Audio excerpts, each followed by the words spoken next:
cerita NGO lain lah kan. Dia kata, sorry, kita dah pergi sini tak dapat pun ni.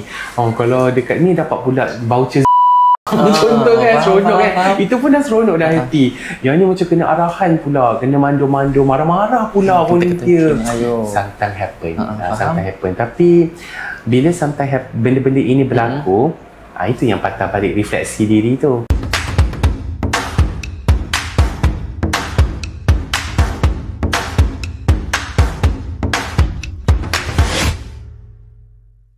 Assalamualaikum warahmatullahi wabarakatuh. Salam sejahtera kepada semua penonton Cek Corner, siri podcast khas yang dibawakan khas oleh Syirakai dan Muhammad.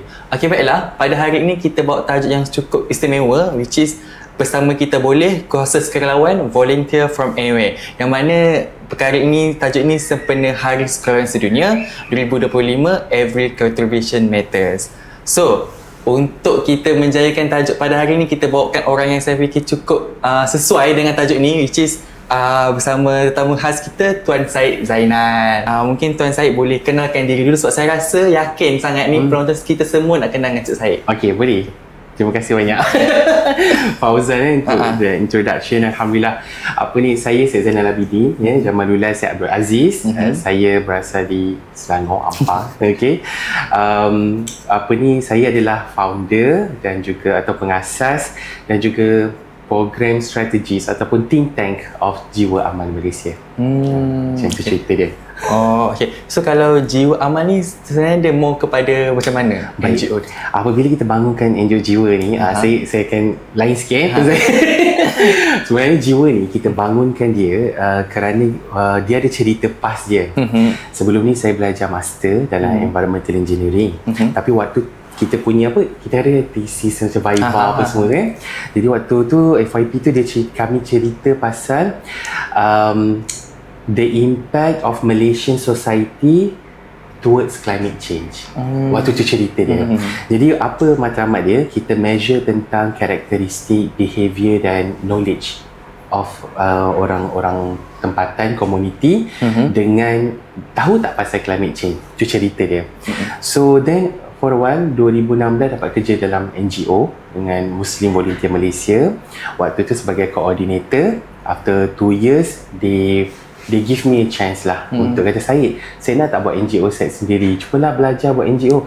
Terjadilah NGO. That time nama dia MOVE, Malaysia Outreach Volunteer Experience, MOVE, dengan slogan waktu tu buat baik hidup baik, right? So after pandemic saya rebrand balik nama tu kepada Jiwa, Jiwa Amal Malaysia, supaya dia lebih local based.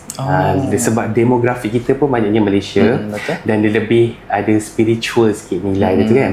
So the whole idea saya relatekan balik dengan based on my study dulu. Kita relatekan dengan knowledge, awareness, attitude, behaviour and opportunity and skills development. So ni adalah 3 teras utama dalam menggerakkan NGO Jiwa ni. Maknanya apa?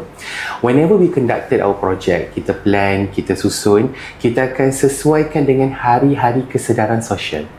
Maknanya ada international antarabangsa, ada national kebangsaan dan juga United Nations. Contoh, nak bagi awak faham, kalau hari bulan 9 baru-baru ni ada hari bahasa isyarat antarabangsa. Kita buat bahasa isyarat punya kursus. Baru-baru ni juga kita baru je selesai November, 20 November Hari Kanak-Kanak Sedunia.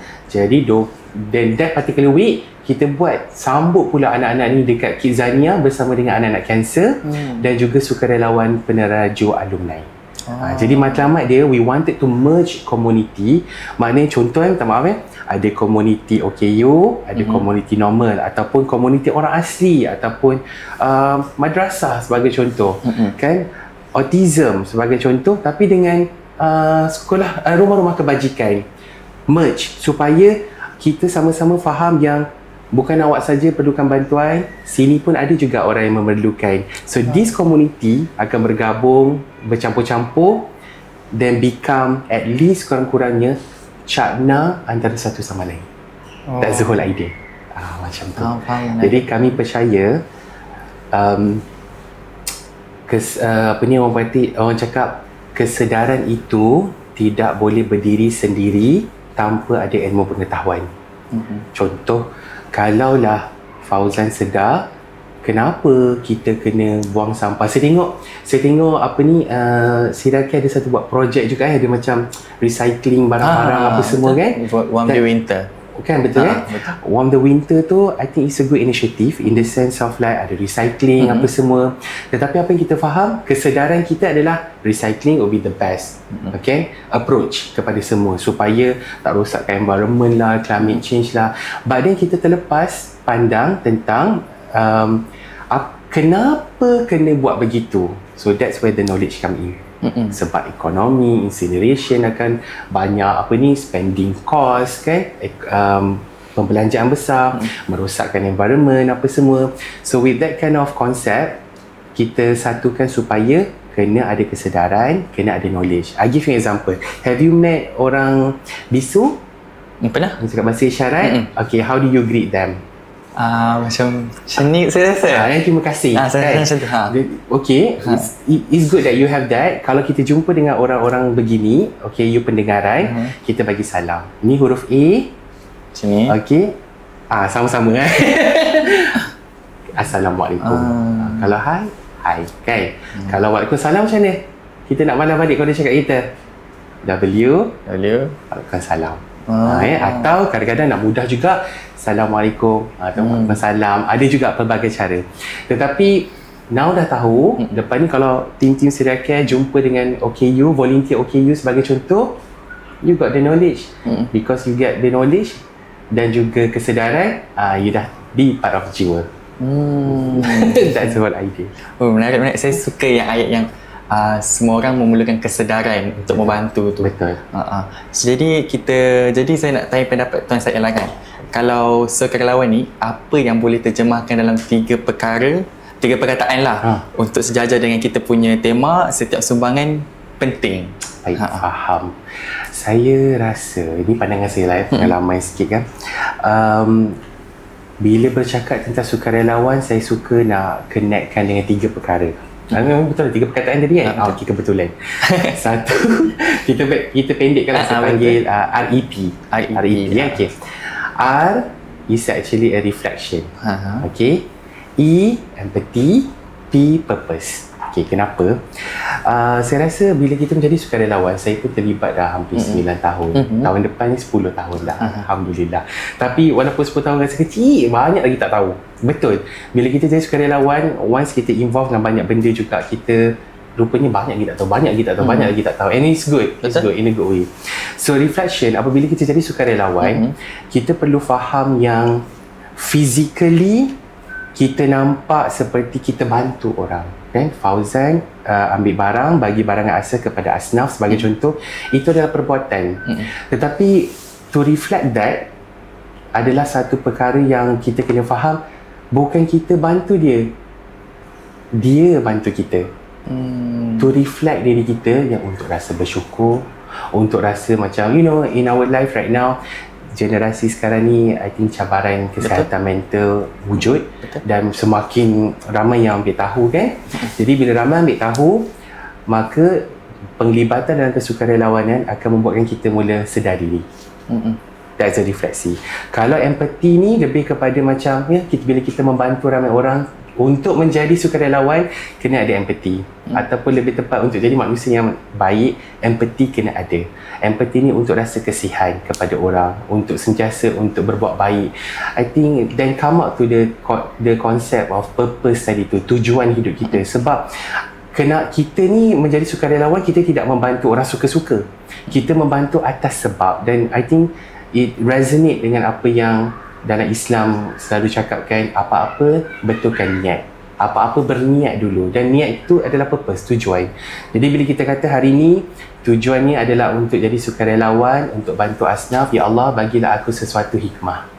Jadi REP ni saya yakin refleksi, empathy dan purpose adalah satu perkara yang perlu ditanamkan dalam diri lah, InsyaAllah. Faham? Kalau pendapat Tuan saya juga lah kan, macam mana sebenarnya manusia ni sebenarnya nak hidupkan rasa empati dalam diri? Faham.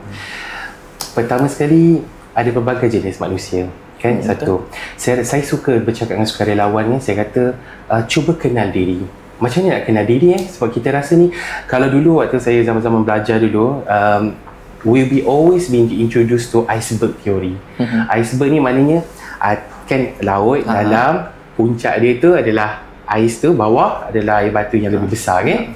Jadi sebenarnya kita hanya nampak atas je, yang besar ni kita tak gali pun lagi sebenarnya. Jadi in that sense, saya melihat rata-rata siswa-siswi yang kita jumpa, sukarelawan kita kan, tidak mengenali diri.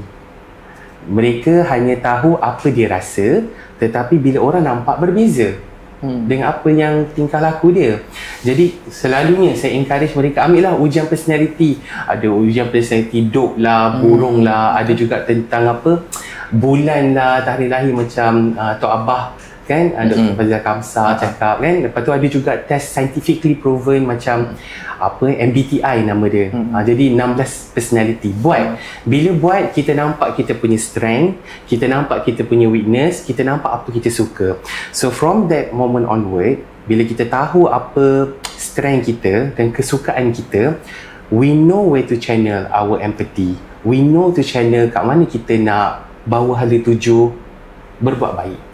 Sebenarnya contoh, kalau kita tahu kita bukan seorang yang meriah-meriah kan, jumpa kanak-kanak so tak selesa lah adik-adik, kanak-kanak tak selesa kan, tapi saya suka kalau dapat jumpa dengan orang tua, hingga tu jadi rumah warga emas kan. Katalah saya ni bukan seorang bercakap tapi saya suka masak, jadi masak, because why? You know your strength. Betul.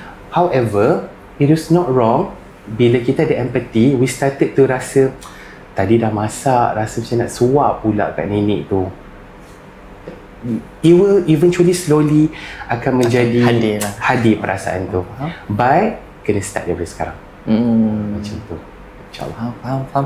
Okay, kalau yang macam tadi Tuan Syed cakap pasal siswa dan siswi kan, pada pandangan Tuan Syed lah, macam mana siswa dan siswi ni kita nak gerakkan mereka dalam budaya sukarelawan kat Malaysia ni? Macam mana kita nak galakkan mereka?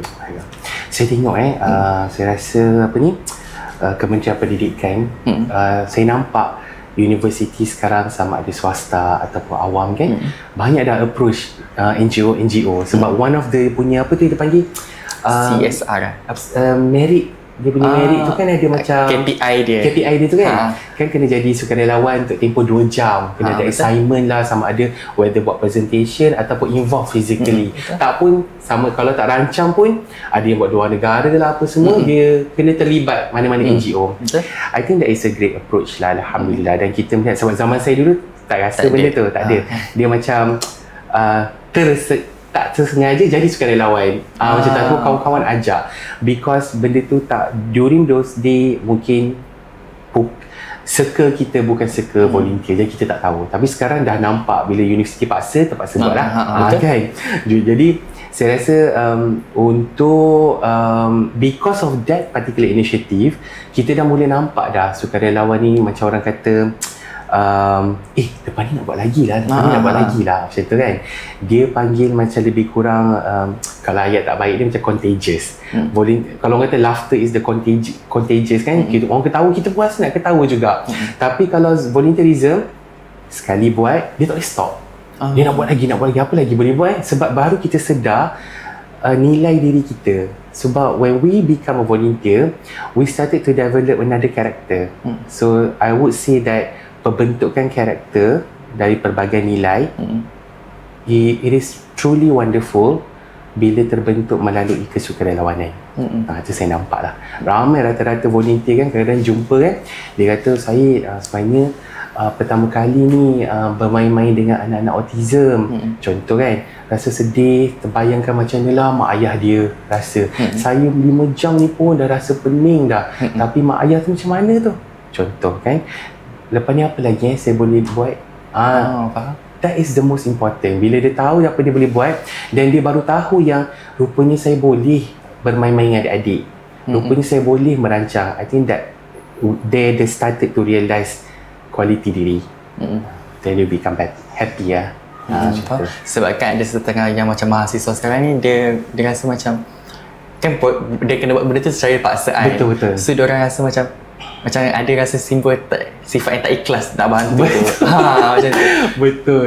Tapi kan sebenarnya buat baik memang kena paksa pun.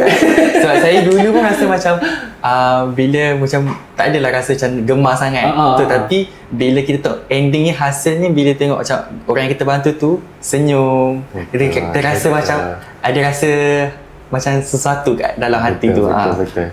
Tadi apa yang Fauzan cakap ni, dia satu fenomena tau yang saya baca dulu. Dia started 1980. Okay, cerita dia discover at that time tentang The Helper High.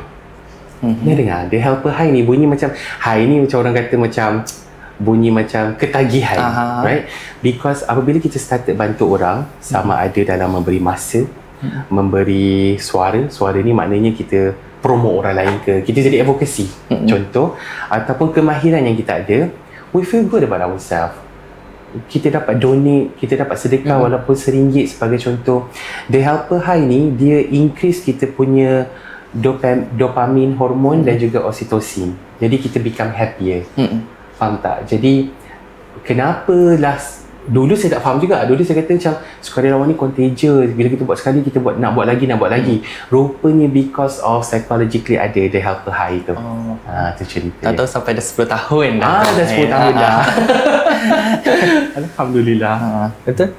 Sebab macam sekarang ni kan, kalau kita tengok kat macam Malaysia, kita tengok macam mana keluarga dia, orang kata salah satu orang kata main peranan besar lah kepada anak-anak untuk memupuk semangat kesukarelawanan ni. Jadi macam mana keluarga ni nak bersama dan apakah manfaat dia kepada anak-anak dia orang untuk kesukarelawanan ni? Okay, interesting. Saya suka soalan tu. Dia macam ni saya suka tahu tanya orang kan, bila kita ada kadar rezeki dapat talk daripada universiti kan, kita tanya, okay, berapa orang sini pernah jadi sukarelawan? Kita tanya macam tu.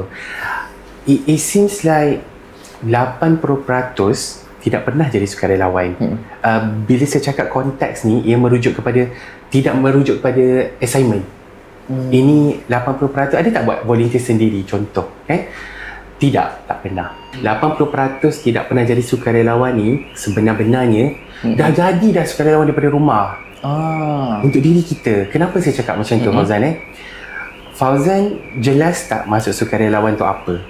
If you can share from your thought, what is sukarelawan to you? Kalau bagi saya, sukarelawan ni more kepada kita bantu orang, dan kita lihat macam mana kita boleh macam mana orang kata, macam bantu orang dan hasil daripada bantu orang tu. Okey, jelas. Rela ke tak? Dengan kerelaan dia lah kan. Dengan kerelaan. Suka relawan. Betul. Okay? Suka rela satu. Why? Macam tu lah saya bagi sukarelawan. Tapi sebenarnya bila kita sebagai seorang manusia, untuk mandi pun kita kena rela. Betul? Untuk makan juga rela. Untuk study rela juga. Isn't it sukarelawan? Betul. Dah ada dalam darah daging kita sebenarnya. Kita tak perasan. Saya selalu cakap, ibu bapa daripada rumah dulu dah cakap dah. Contoh, saya ambil contoh awak lah. Fauzan, ni tolong buang sampah. Sukarelawan sebenarnya. Tolong ni mandikan adik. Sukarelawan juga. Sediakan makanan atas meja, tolong masak. Sukarelawan juga. Okey, maknanya sebenarnya daripada rumah kita dah rasa kesukarelawanan, tetapi kita terasa macam ada boundary sedikit because it come as an order. Kita melihat itu sebagai satu arahan. Sekiranya kita melihat itu sebagai rela hati, nak tolong family, nak tolong parents, you'll be the best. So, but we did not blame lah the society, tetapi kita moving onward. Kalau ada yang tengok podcast ni, alhamdulillah, insyaAllah, let us educate anak-anak kita untuk menjadi sukarelawan daripada rumah. Okay, instead of arahan, we ask a favor. Kita minta tolong. Boleh tak tolong buangkan sampah, please? Sebagai contoh, itulah meminta tolong. Rather than berbunyi seperti tolong pergi buang sampah, itu arahan. Betul. Arahan ni semua manusia akan jadi resisted. Kita akan jadi macam nak tolong susah sikit. Tapi bila sukarelawan, bila minta tolong, dia akan jadi okay, boleh sekejap dia akan terjadi dengan tulang. So suka untuk saya katakan, we started volunteerism daripada rumah. They call it micro volunteering. Micro volunteering, kecil-kecil daripada rumah. Because bila saya dapat rata-rata, bila kita tengok kita buat program volunteer projek Anda Jiwa dan juga NGO lain, kita nampak banyak budak-budak yang jadi volunteer. Mudah je diorang angkat bawang lah, angkat mak ayah tu lah yang ajak kan. Angkat sos cili lah masuk dalam kotak apa semua. Kita dalam hati ni kita tak tahan sebab kita fikir macam okay, you wanted to help walaupun 7 tahun kan, tolong sama-sama. Dia pun seronok, excited because why, they feel good about themselves. Dia tidak tahu yang selama-lama ni kalau dengan mak ayah yang urus semua kan, tapi bila dia buat sendiri, they have a better understanding and they started to have a good EQ, emotionally intelligence dia panggil kan. Jadi EQ ni very important if dapat terapkan kepada anak-anak daripada awal, so that they started to realise about, they learn how to communicate. Kadang dia tanya, abang saya ni nak letak mana, they communicate with the stranger. Betul tak? And they feel committed to make sure that semua dah masuk. Kadang-kadang kita panggil seorang adik tu, kita macam contoh lah macam Aiden, cuba tengok semua ada sos cili tak dalam kotak ni. Dia tengok, dia check satu-satu. They're very committed because why, we already introduced that. So moving onward, they started to change their perspective in mind to make sure that what else I can help others and especially the parents. Sebab kan bila jadi sukarelawan ni, dia bukan sekadar skill sukarelawan je dapat, betul? Betul. Teamwork dapat, communication dan lain-lain lah. Betul. Dan saya rasa selalu kita panggil dalam surah Al-Maidah ayat 2, berbantu-bantulah untuk berbuat baik yang banyak dan pengorbanan, dan tidaklah kita berbantu-bantu untuk buat maksiat yang akan sia-sia. Lebih kurang macam tu lah. Jadi maknanya let's kita introduce volunteering dalam rumah dengan meminta bantuan rather than bagi arahan. Jadi kita educate anak-anak kita. Macam tu. But kita tak cakap anak-anak juga kalau adik-beradik pun sama. Kan kita tengok adik-beradik kan, ni ganas-ganas ke apa kan. Let's kita buat sama-sama dengan adik-beradik untuk minta tolong sama-sama. Sebab kita dulu mak saya selalu cakap kalau nak minta tolong dengan keluarga dulu, jangan minta tolong orang luar. Kan. Jadi Rasulullah pun cakap, Rasulullah kata kalau nak berbuat baik, buat baik dengan yang terdekat. Yang terdekat siapa? Keluarga. Macam tu. Betul. So peranannya memang datang daripada rumah dahulu, daripada arahan yang simple untuk memupuk semangat kesukaran. Arahan tukar kepada minta tolong. Macam tu. Okay. So kalau Tuan Syed kan, nampak kan sekarang ni orang kata dalam sukarelawan, selalunya orang tak rela sebabkannya orang fikir macam bila dah sukarelawan orang hanya dapat makanan, jersey. So macam duit tak ada pun. So macam dia bagi semua tenaga tapi tak dapat return. So apa pendapat Tuan Syed berkaitan perkara itu? Sebenarnya kan dia jadi volunteer ni, ini kami lihatlah daripada berbincang-bincang dengan kawan-kawan NGO apa semua, aktivis kan. Kita lihat apa-apa kita sebagai organizer lah, kita sebagai organizer NGO ni memang nampak bunyi macam charity, tapi sebenarnya dia adalah satu event management, charity base. Dia lebih kurang macam tu kan.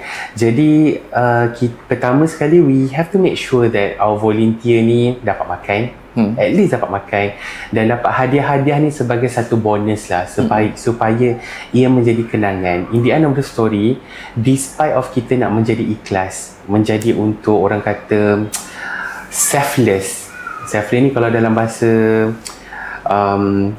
akademik dia panggil ni altruism. Dia berkenaan tentang macam mana seorang manusia tu menjadi selfless dengan diri dia, untuk membuat apa saja lebih mementingkan orang lain daripada diri dia. Kan, that will be the orang kata fundamental of volunteerism. Tetapi sebagai sukarelawan, kita juga kena tahu hak-hak kita. Kita sebagai organizer kena tahu juga apa hak sukarelawan kita. Saya ada satu konsep kemanusiaan. Apabila kita ada NGO, penglibatan dalam kemanusiaan di lapangan, ada satu kayu ukur yang kita perlu study, yang kita perlu faham, dan moleknya kalau semua NGO pun tahu, aktivis semua tahu. Dan adakah kalau komuniti siapa-siapa pun patut tahu tentang The Sphere Handbook. Okay, pernah dengar ke? Tak. Okay. Sphere Handbook ni, ia adalah satu panduan untuk menjadi untuk dalam kesukarelawanan. Itu cerita dia. Maknanya dia bagi guideline macam manakah prinsipal asas menjadi orang yang kemanusiaan? Apakah perlu, bagaimanakah cara kita menghormati orang lain? Sebab dia punya, kalau kita study buku tu, asas dia ialah bila kita perlu membantu setiap manusia kerana setiap manusia itu bermaruah.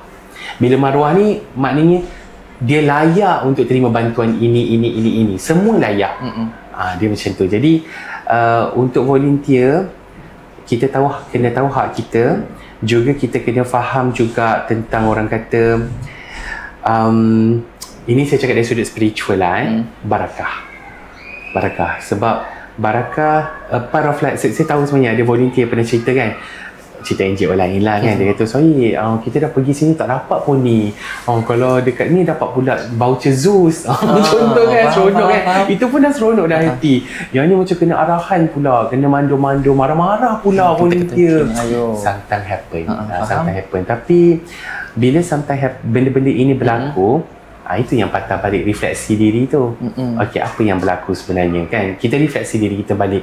Sometimes dulu ada sekali saya pernah berbincang dengan orang rumah kan, dia suka study tentang psikologi apa semua. Kita bercerita tentang is it me or is it you? Is it you ni maksudnya adakah sebab saya bermasalah atau suasana tu bermasalah. Sebab saya tengok volunteer sampai pernah macam jadi depressed kerana menjadi kesukarelawanan. It's not supposed to be that way.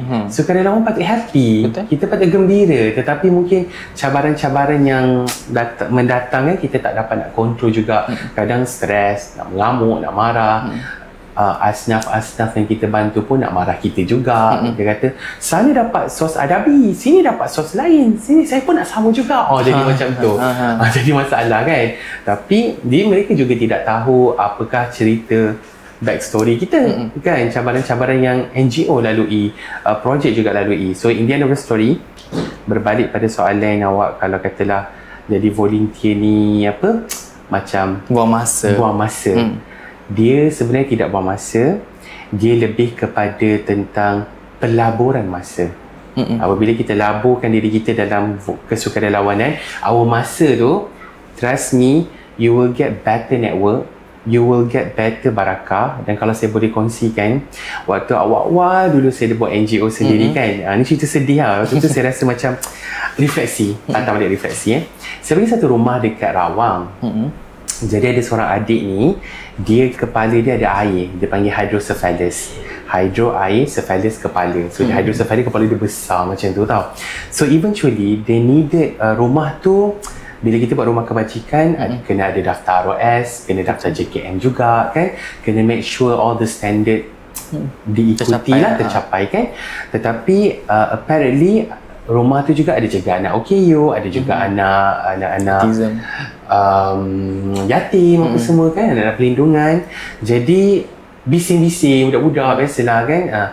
Jadi orang-orang marah, jiran-jiran marah. Tapi bila marah tu authority datang, tengok apa semua, nampak macam okey, tetapi tak kondusif pula dalam tu. Jadi okey, to make sure that anak-anak ni kena kondusif supaya tak ditarik keluar macam tu. Jadi sediakan ini. So apparently saya datang rumah tu kebetulan, dan owner rumah tu kita panggil mama lah, dia bahasakan dia mama. Dia kata saya ni, I think it was like 11:30 at night datang tu, sebab dapat call apa semua, jumpa saya. Mama nak cerita ni, mama sebenarnya perlukan katil baru, perlukan almari untuk adik-adik, rasa dalam tu lebih kurang dalam 15 macam tu.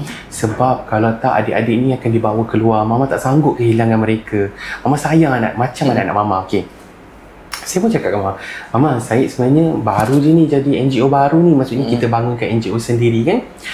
Saya kata dalam hati, tak tahulah Mama, tapi kita cuba share, tengok ada tak orang nak bantu. Contoh, but at that particular time I did not hope anything. I just macam giving hope to her, which is wrong. Tapi at that time yang saya hanya tahu, okay, mari kita cuba kita doakan Allah banyak-banyak lah, tengok dia dapat ke tak. But throughout the journey, daripada Rawang nak balik, waktu tu saya tinggal kat Selayang, nak balik rumah family, saya macam I have a lot of doubt. Saya kata, aku dah tak dikenali, tak ada siapa tahu yang aku ni buat NGO, right? And maybe orang tahu saya pernah buat NGO dengan previous NGO, tetapi at that time saya dah berhenti dah pun, saya dah buat NGO baru. So people did not know me, because biasanya NGO ni dia ada dia punya branding, tetapi at that time selepas saya berhenti, I did not have the persona as an activist, right? But throughout the journey, saya gerak tu dalam pukul 12, I receive a text